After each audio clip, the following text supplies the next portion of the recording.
আজকে শনিবার, বাড়িতে আমার নিরামিষ। আমি এই শনিবারে নিরামিষ খাওয়া বছরখানি হয়েছে শুরু করেছি। আগে আমরা বড় ঠাকুরের পুজো করতাম, তো সেই দিনটাই নিরামিষ খেতাম। তো আস্তে আস্তে না শুধু ঠাকুরের পুজো করলে নিরামিষ খাবো কেন, আস্তে আস্তে আমরা প্রত্যেক শনিবারে করে নিরামিষ খাওয়া শুরু করে দিলাম। তো যাই হোক, আজকে আমি রান্না করেছি সবই নিরামিষ পদ। বাড়িতে খুবই সুন্দর ঢ্যাঁড়স আনা রয়েছে, তো সেই ঢ্যাঁড়সগুলো খুবই কচি। এই ঢ্যাঁড়সগুলো যদি আমি ঝোল করি সেটাও ভালো লাগবে, যদি আমি ভাজি তো সেটাও ভালো লাগবে। তো আমি ঢ্যাঁড়সগুলোকে একটু লম্বা লম্বা করে কেটে নিলাম।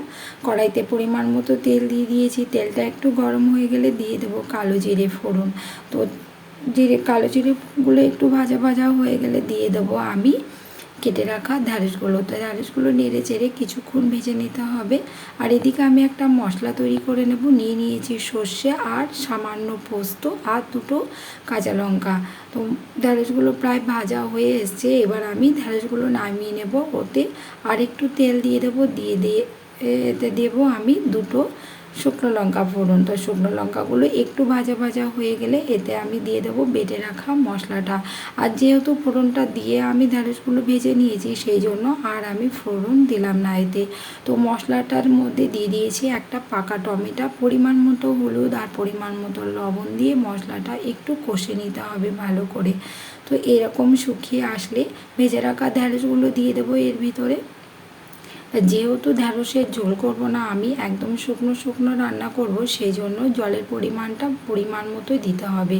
খুব বেশি দিয়ে লাভ নেই, অল্প দিলেই হবে, যেন একটু ঢ্যাঁড়সগুলো সেদ্ধ হয়ে যায়। তো এরকম জল দিলাম আমি। তো এটা কিছুক্ষণ আমি ঢেকে ঢেকে ফোটাবো আর ঢ্যাঁড়সগুলো গলে যাবে। যখন এরকম শুকিয়ে আসবে আমি এতে দেবো একটুখানি চিনি। যেহেতু নিরামিষ এটাতে একটু চিনি অ্যাড না করলে একদমই ভালো লাগবে না। তো একটু চিনি দিয়ে দিলাম। তো এবারে একটু নেড়ে আমি এটা নামিয়ে দেবো। তো দেখতে এরকম হয়েছিল আর খেতেও খুব সুন্দর হয়েছিল। আর ঢ্যাঁড়স ছাড়াও আমি অন্য কিছু রান্না করেছি, যেমন করেছি বেগুনি।